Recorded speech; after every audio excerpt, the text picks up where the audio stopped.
আলোচনাটা যদি এভাবে শুরু করি, আয়ারল্যান্ডের বিপক্ষে টি-20 সিরিজে সাব্বির রহমানকে দলে ফেরানোর ব্যাপারে নির্বাচকরা ইতিবাচক সিদ্ধান্ত নিয়ে ফেলেছেন এরই মধ্যে, অথবা নির্বাচকরা খুব ইতিবাচকভাবে ভাবছেন।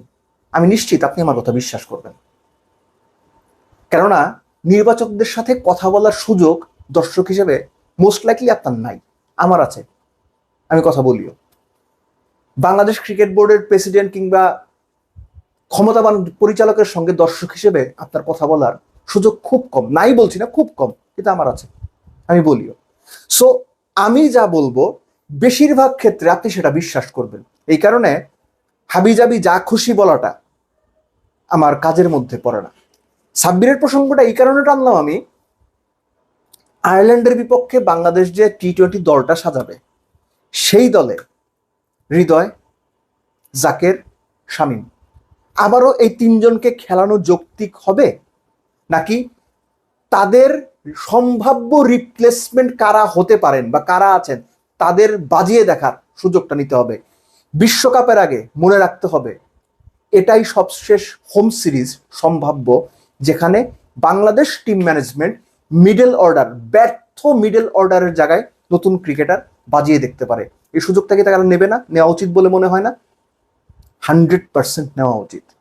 নেপালের সঙ্গে বাজে পারফরমেন্স সিরিজ খোয়ানোর পরে ওয়েস্ট ইন্ডিজ তাদের স্কোয়াড থেকে 8টা বা 9টা বদল করেছে, বাংলাদেশে এসে তারা বাংলাদেশকে হোয়াইট ওয়াশ করেছে। সো বাংলাদেশ ক্রিকেট বোর্ড এরই মধ্যে, বাংলাদেশের ক্রিকেটের জাতীয় নির্বাচকরা এরই মধ্যে জাকের, তাওহিদ হৃদয়, শামীম হোসেন পাটোয়ারি তারা কোন প্রতিপক্ষের এগেনস্টে, কোন ধরনের বোলারের এগেনস্টে, কোন ধরনের উইকেটে কি করতে পারেন সেটা সবাই জেনে গেছে, বুঝে গেছে। কে সময় মতো বিগ শট খেলতে পারে না, কে লেগ সাইড ছাড়া কোনো শটই খেলতে পারে না, কে টুক টুক টুক টুক করে স্ট্রাইক রোটেট করতে পারে না, এগুলো আমাদের মুখস্থ হয়ে গেছে। সো তাদের আপনারা দেখে ফেলেছেন।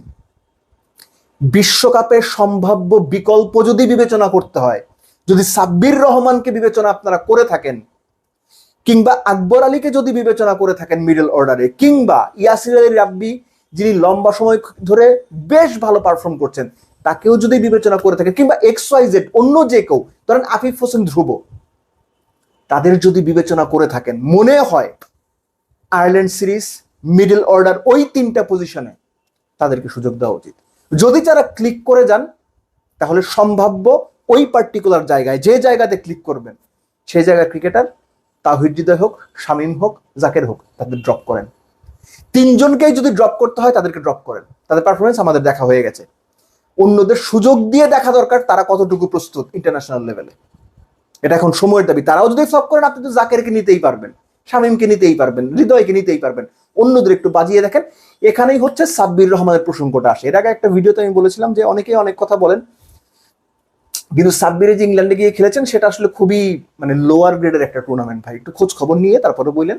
এবং আমি যতটুকু জানি, আমি দাবি করছি না আমার জানা পুরোটা সঠিক, কিন্তু আমি যতটুকু জানি সাব্বিরকে দলে ফেরানোর ব্যাপারে নির্বাচকদের মধ্যে এখনো পর্যন্ত গ্রিন সিগন্যাল, ইয়েলো সিগন্যাল, এগুলো তো পরের কথা, আলোচনাই হয় নাই, কোনো আলোচনাই হয় নাই। এবং সাব্বিরকে ফেরানো হবে এই ব্যাপারে এখনো পর্যন্ত ক্রিকেট বোর্ডের মধ্যে গুরুত্বপূর্ণ যারা আছেন, যারা ডিসিশনটা নেবেন, শুধু নির্বাচকরা তো এরকম না, আরো লোক আছেন, তারা এই ব্যাপারে আলোচনাই করেন নাই। সোমবার দিন বোর্ড মিটিং আছে, সোমবার দিন বোর্ড মিটিং এ আলোচনা, এটা যদি উঠতে পারে সম্ভাবনা কম। আমি এটা জানি, আমার জানা ভুল হতে পারে, আবারও বলছি আমি, কিন্তু এখনো পর্যন্ত এরকম কোনো আলোচনা হয়নি। কাদের নিয়ে আলোচনা হয়েছে? ইয়াসির রাব্বিকে নিয়ে আলোচনা হয়েছে, আকবরকে নিয়ে আলোচনা হয়েছে, এবং by some instant Mahmudul Hasan জয়কে নিয়েও আলোচনা হয়েছে, যেহেতু জয় মিডল অর্ডারে খেলার যোগ্য বলেই তারা মনে করছেন নির্বাচকরা, তিনি স্পিনটাও ভালো খেলেন। মিডল অর্ডার যেভাবে কলাপস করছে ওই জায়গাতে তাকে খেলানো যায় কিনা এরকম একটা আলোচনা হয়েছে। জয়কে ফেরানোই হবে, নট নেসেসারি। জয়কে মিডল অর্ডারেই টি-20 খেলানো হবে, নট নেসেসারি। NCL এর টপ মোস্ট স্কোরার তিনি। ইয়াসির রাব্বি গত 2 বছর ধরেই সব ফরম্যাটে ভালো খেলছেন। আকবর আলী গত 2 বছর ধরেই নিজেকে প্রুফ করে চলছেন, ভবিষ্যৎ ক্যাপ্টেন্সি ম্যাটেরিয়ালও যদি হিসাব করেন Akbar Ali is there.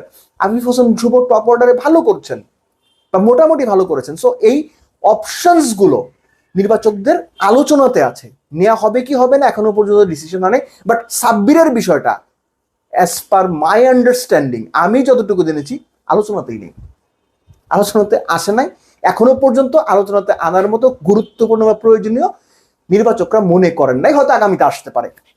Issue সেটা না, ইস্যু হচ্ছে যে আপনি যাকেই আনেন, আপনি প্রয়োজনে ইমরুল কায়েসকে নিয়ে আসেন মিডল অর্ডারে খেলাইবেন, আপনি প্রয়োজনে সাব্বিরকে মিডল অর্ডারে খেলান, আই হ্যাভ নো প্রবলেম। কিন্তু আয়ারল্যান্ড সিরিজটাতে দয়া করে হৃদয়, জাকের, শামীম হোসেন পাটোয়ারি এদেরকে খেলায়েন না, খেলায়েন না। এর দুটো কারণ। প্রথম কারণটা হচ্ছে বিশ্বকাপের জন্য ব্যাকআপ আপনার কি কি আছে তাদেরকে সুযোগ দেওয়া, ভালো করলে এখান থেকে পিক করে নেওয়া। দ্বিতীয় কারণ যেটা ভয়ঙ্কর, আয়ারল্যান্ড এমন এক প্রতিপক্ষ বাংলাদেশে এসে তারা বাংলাদেশের কাছে নাকানি চুবানি খাবে, এটা এক্সপেক্টেড। সেইখানে যদি জাকের একটা ভালো ইনিংস খেলে ফেলে, আগের 10 ম্যাচ 12 ম্যাচ 15 ম্যাচের চূড়ান্ত রকম ব্যর্থতা ঢাকা পড়ে যাবে। সেখানে তাওহিদ রিজা ধরেন 36 বলে 70 রানের একটা ইনিংস খেলে ফেললো, আগের সব ঢাকা পড়ে যাবে। শামীম হোসেন পাটোয়ারি এদের তুলনায় বেটার ইম্প্যাক্ট খেলেছেন, গত এক বছরে বেটার ইম্প্যাক্ট ইনিংস খেলেছেন, শ্রীলঙ্কার সঙ্গে ওয়েস্ট ইন্ডিজের সঙ্গে দুটো ম্যাচ জেতানো পারফরমেন্স করেছেন। তারপরও যদি শামীমের যে রিসেন্ট ফর্ম, সবশেষ 8টা ম্যাচে 3টা তিনি শূন্য করেছেন, দুটো সিঙ্গেল ডিজিট স্কোর, তিনিও যদি একটা ধরেন 25 বলে 48 রানের ইনিংস খেলে ফেলেন, সব সমালোচনা চাপা পড়ে যাবে। সো তাদেরকে একটা ব্রেক দিয়ে অন্যদের বাজিয়ে দেখাটা সময়ের দাবি, এটা প্রপার ক্রিকেটিং প্র্যাকটিস। এবং সেটা করতে গিয়ে নির্বাচকরা যদি সাব্বির রহমানকে ফেরাতে চান ফেরাবেন, আকবরকে আনতে চাইলে আনবেন, রাব্বিকে ফেরাইতে চাইলে, সাইফকে ফেরাইতে চাইলে ফেরাবেন। বাট এক্সপেরিমেন্ট করাটা দরকার, এটাই বিশ্বকাপের আগে বাংলাদেশের ইন্টারন্যাশনাল কমিটমেন্টের সম্ভাব্য শেষ সুযোগটা আপনারা নেন। তারপরে বিপিএল এ কে কেমন পারফর্ম করছে, যদি বিপিএল হয় আর কি, কে কেমন পারফর্ম করছে সেটা দেখেও আপনারা ডিসাইড করতে পারবেন। কিন্তু এই পার্টিকুলার একটা সিরিজে কিছু প্লেয়ার বাজিয়ে দেখাটা সময়ের দাবি।